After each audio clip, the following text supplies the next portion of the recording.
Hey, what's going on, guys? Mackenzie Long here. So, it's a luxury to do what you love, but I think it's a moral obligation to pursue what's meaningful to you. And if you don't know me, my name is Mackenzie Long. I've been teaching people how money works for the last 8 years. It's something that's not taught in schools, means most people are financially illiterate, which means they make lots of mistakes when it comes to money, and they're very easily taken advantage of. Obviously, financial literacy is a huge problem in our society.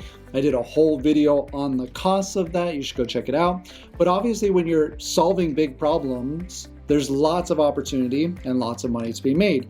And in the pursuit of helping people save more money and invest into their future and become financially independent, in the pursuit of helping people save more money, invest, and obviously reach financial independence, there's oftentimes a conversation that comes around obligations and luxury and leaving tyranny that I would like to share with you. Because when we talk about becoming financially free, it often takes more than what people have to be able to save. And I think most people want to become financially free or financially independent. And if that's you, make sure you smash that like button. It really does help with the algorithm, so I'd appreciate if you could do that. And I'm going to give you some great information today. So if for most people to hit where they would like to be financially, or their financial independence number is more than they have to save, what does that mean that we need to do for that goal or that dream? It means we either need to shrink that down and they need to look at having a smaller lifestyle, which most people don't want to do.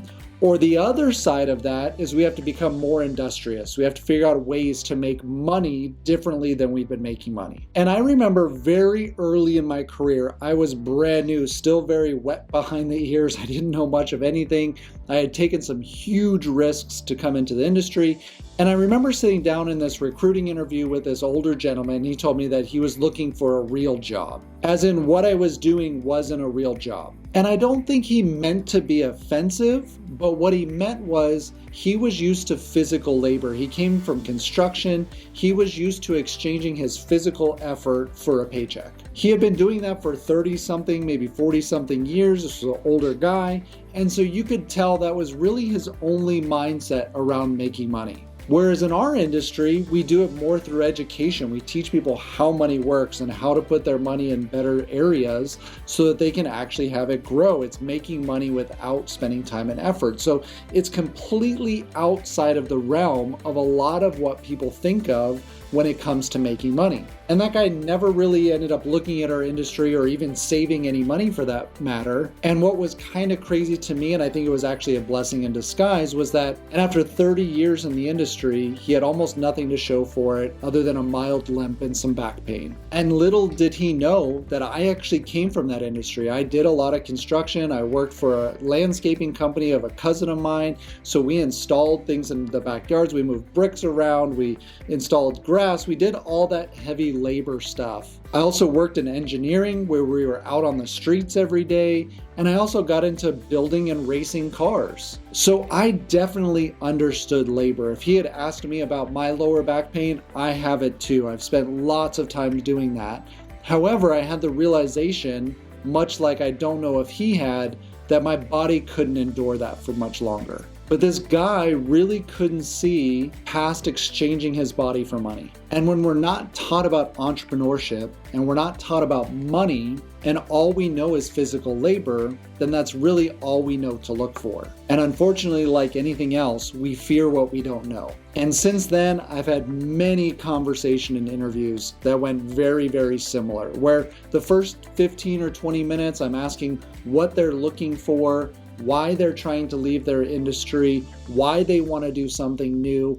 And they'll go on for 15 or 20 minutes talking about how they're not fulfilled, they're not getting paid what they're worth, their body is deteriorating, they don't get to spend any time with their kids, they don't get to see their wife, it's tearing their relationships apart. They've oftentimes been passed up for promotions, or they're in fact even teaching most of the new guys who come in and got the promotion that they were looking for. And they go on and on and on about how it's not worth the cost in their life, that it's costing more than they expected it to. And that if they were merely given an opportunity, they would change all of those things about their life. And then I go over how I made that leap, and I went from knowing what I was doing and trying to figure things out and coming into a new industry. And I show them what we do and how we teach people about money and how we make a difference in people's lives and the way it changes their kids and it changes their family and it changes the entire outcome for generations when people really understand these things. And they're kind of in awe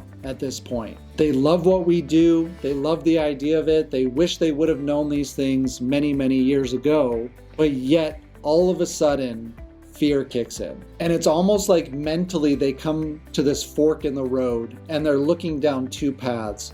And one of them is known tyranny, all the things that they don't want, but they know exactly where the road leads. And then one of them is unknown freedom, and they don't know really where it goes. They like the idea of the end of it, but they can't see where the journey actually takes them. And oftentimes, unknown freedom is scarier than known tyranny. And they say things like, well, I don't really have the luxury to change those things in my life right now, or I'm too old, or it would be too hard, or I'm too set in my ways to really be able to change it. And Mackenzie, it's really a luxury that you get to do what you love and you get to do what you're passionate about. But they couldn't do it because they need to provide for their family or whatever that excuse might be. And yes, obviously it is a luxury to do what you love, but I also think that it's an obligation to do what you find meaningful. And that obligation doesn't come without consequences. It doesn't come without a price. It's not easy, and it always makes me think of the story of Moses in Exodus. And whether you're religious or not, you will really understand what I'm talking about here. And as Moses led his people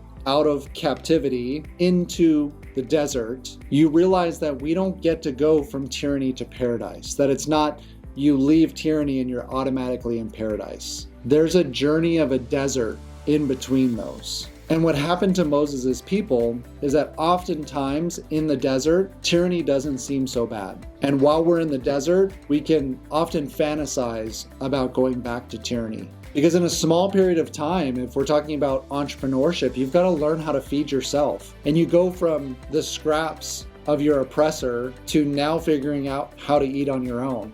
But if you don't know how to do that, that can be really scary. And sometimes you might go without food for a little while because your first couple hunts don't always work out. If you're not a good hunter yet, then you're going to miss opportunities to catch food. And in those days of hunger, you realize that at least when you were a captive, at least when you were in tyranny, you had something to eat. Even if it was little or nothing, at least it was something. And all of a sudden, that tyrannical oppressor doesn't seem all that bad anymore. And if you don't feel that that pertains to you, it's the same desert you go through when you want a meaningful relationship, but you keep going back to a toxic one because you'd rather be with somebody who's toxic than be alone.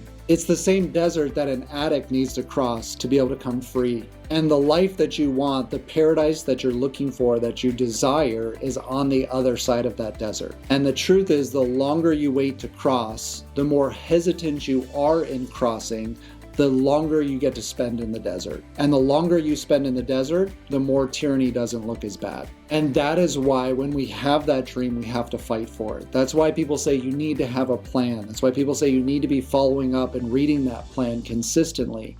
And you need to be taking action on that plan because you can also sit and do nothing in the desert. And we've got to fight for that dream. And having a picture of paradise is really the only thing that's going to carry us through that desert. And I know for me, as I made that shift, I had to oftentimes evaluate in my mind what was worse, going back to tyranny or the possibility of dying in the desert. Now, it's pretty rare that we die in the desert, but it still can be uncomfortable. It can still be challenging. And so you have to figure that out for yourself. Is it worth staying where you're at and keeping what you have, even though you know that you're meant for more, even though you know that you're capable for more, even though you know there's this burning desire to pursue something that's actually meaningful to you? Are you willing to go through being uncomfortable or possibly dying?